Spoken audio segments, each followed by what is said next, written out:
اور ان کا یہ ماننا ہے، غیر مسلم بھائیوں کا یہ ماننا ہے کہ دیوالی کی رات جو جوا کھیلے گا اور جیت جائے گا وہ سال بھر ہمیشہ جیتے گا، وہ کبھی ہارے گا نہیں۔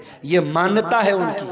اور ایک دن پہلے بھی دھن تیرس کا تہوار تھا، آپ نے دیکھا ہوگا مارکیٹ میں بڑی بھیڑ لگی تھی، بڑی بھیڑ لگی تھی۔ دھن تیرس والے دن ہمارے غیر مسلم بھائیوں کا یہ ماننا ہے کہ کچھ نہ کچھ سامان ان کو خریدنا ہے، چاہے جھاڑو ہی خریدیں گے مگر خریدیں گے۔ اور آج ابھی ہم لوگ چائے پینے کے لیے راستے میں رکے تو ایک صاحب نے بتایا کہ دکاندار فون پے نہیں لے رہا، وہ کیش چاہیے اس کو۔ اس نے کہا ہم فون پے سے پیمنٹ نہیں لیں گے، آج کے دن ہم کیش لیتے ہیں، ہم فون پے نہیں لیتے ہیں۔ تو یہ ہمارے غیر مسلم بھائیوں کے ہاں آستھا کے نام پہ بہت ساری چیزیں اندھ وشواس ہیں جو دھیرے دھیرے ہمارے یہاں بھی آ رہا ہے۔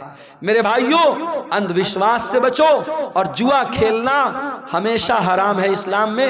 غیر مسلم بھائیوں کے ایک تہوار پہ کھیل رہے ہیں، مگر ہمارے مذہب میں کسی تہوار پہ کھیلنا یا کسی تہوار پہ شراب پینا جائز نہیں ہے۔ شراب سال کے 360 دن حرام ہے، جوا سال کے 360 دن حرام ہے۔ اس لیے اپنے نوجوان ساتھیوں سے بھی کہنا چاہتا ہوں، سیمانچل کے جلسوں میں میں کہیں کہیں بڑی بے حیائی بھی دیکھتا ہوں، سڑکوں پر لڑکے لڑکیوں کا جمگٹ بھی دیکھتا ہوں، بڑا ایسا ماحول میں دیکھتا ہوں، پورے انڈیا میں وہ ماحول کہیں نظر نہیں آتا۔ میرے بھائیوں، یہ جلسے، یہ پروگرام ٹھیک ہے، ادارے والوں کی اپنے مسائل ہیں، مدرسوں کی اپنی مجبوری ہے، جلسہ کرانے بغیر ان کو چندہ نہیں ملے گا۔ جلسہ آپ کرائیے، شوق سے کرائیے اور تقریر آپ کرائیے، مگر میں گھسیا گھاٹ کے مدرسے کے ذمہ داروں سے بھی کہنا چاہوں گا، اور ویڈیو بن رہا ہے، سیمانچل کے تمام مدرسوں کے ذمہ داروں سے کہنا چاہوں گا کہ اب بہت دیر ہو چکی ہے، اب اپنے جلسوں کو تھوڑا سا کنٹرول کر لو، عورتوں کا انتظام رکھو لیکن سختی سے منع کر دو۔ کوئی میلہ ٹھیلا نہیں لگے گا، کوئی عورتوں کے سامان کی دکان نہیں لگے گی، کوئی سڑک اور چوراہے پر مردوں اور عورتوں کا جمگٹ نہیں لگے گا۔ اور اگر نہیں کر سکتے تو پھر جلسے بند کر دو میرے بھائی، جلسے بند کر دو۔ یہ میلے کے نام پر اگر مردوں عورتوں کا جمگٹ ہوتا ہے تو اتنا بڑا گناہ نہیں ہے، اتنا بڑا گناہ نہیں ہے جتنا بڑا گناہ بڑے بڑے بینر لگا کے، بڑے بڑے فاٹک لگا کے، بڑے بڑے علماء کی تقریر کرا کے، اور سڑکوں پر مردوں عورتوں کا جب ہم جمگھٹ دیکھتے ہیں، جوان جوان لڑکیاں جا رہی ہیں اور جوان لڑکے ان کو دیکھ کر آوازیں کس رہے ہیں، اشارے بازی کر رہے ہیں، نین مٹکا ہو رہا ہے، یہ منظر دیکھ کر واللہ دل کو تکلیف ہوتی ہے۔ اور میں یہ سوچتا ہوں 2009 سے میں سیمانچل میں آ رہا ہوں، 15 سال ہو گئے، ہر سال آ رہا ہوں، تقریریں کر رہا ہوں، لیکن حالات جس کے تس ہے بلکہ اور برے ہو رہے ہیں۔ حالات کب سدھریں گے میرے بھائی؟ ہم کب جاگیں گے؟ کب ہوش میں آئیں گے؟ کب ہم چیتیں گے؟ کب اپنے عمل کو ہم سدھاریں گے؟ میرے عزیزوں، آج کی تقریر میں یہی پیغام دے رہا ہوں کہ اس کے پہلے کہ موت آ جائے اور یہ گناہ کرتے ہوئے اللہ کے یہاں ہم چلے جائیں، اپنے عمل کی اصلاح کر لو میرے بھائی، اپنی برائیوں سے توبہ کر لو، اور یاد رکھو توبہ کرنے کے لیے کل کا انتظار مت کرو، جاؤ اپنے کمرے کا دروازہ بند کرو، جس طریقے سے بیٹھ کر کے بند کمرے میں موبائل دیکھتے ہو، جاؤ اپنے کمرے کی لائٹ بھی بند کر دو، دروازہ بھی بند کر دو، اور وضو کر کے اللہ کے سامنے ہاتھ پھیلاؤ اور سوچو کہ اب تک کی زندگی کیسی گزری تھی۔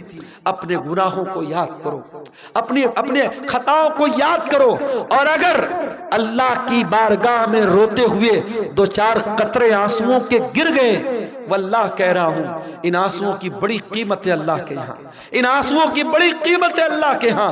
اللہ کے پیارے نبی فرماتے ہیں اللہ کو 2 چیزیں بہت زیادہ پسند ہیں، من قطرتین، 2 قطرے اللہ کو بہت پسند ہیں، قطرۃ دموع من خشیت اللہ، ایک اللہ کے خوف سے بہنے والا آنسو کا قطرہ، قطرۃ دم تحراق فی سبیل اللہ، اور ایک خون کا قطرہ جو اللہ کی راہ میں بہتا ہے۔